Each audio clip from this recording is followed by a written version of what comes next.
mga pare ko eh. Kain muna tayo ng pares dito sa may malapit sa eskwela sa may phase 1 Pinugay. May nakita kasi akong parisan dito. Nagutom ako. Tagal ng orientation kasi nila. Grabe. Ayan, pasok tayo dito. Wala masyadong tao. Hindi lang kasi dumadaan dito. Ayan, Jansel Lutong Bahay. Mura lang, 60 pesos with rice na. Panalo kasi maraming laman yung sinaserve nila. Kaya makikita mo mamaya.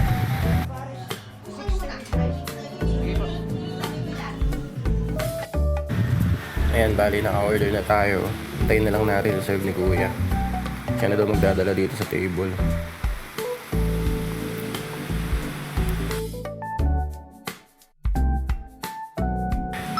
Ayan na, serve na ni Kuya. Dami laman yan. Sarap.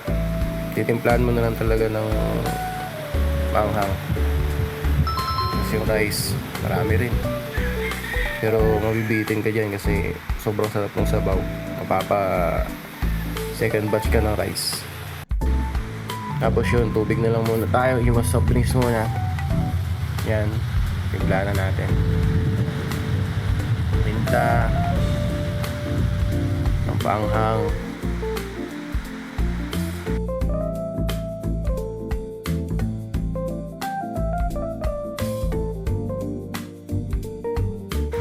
So yun, kibugin na natin ito habang mainit pa.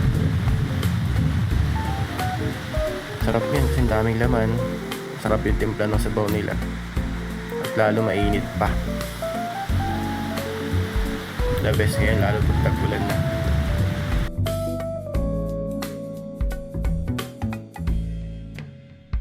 Yun na nga, nag-second batch na ako ng kanin.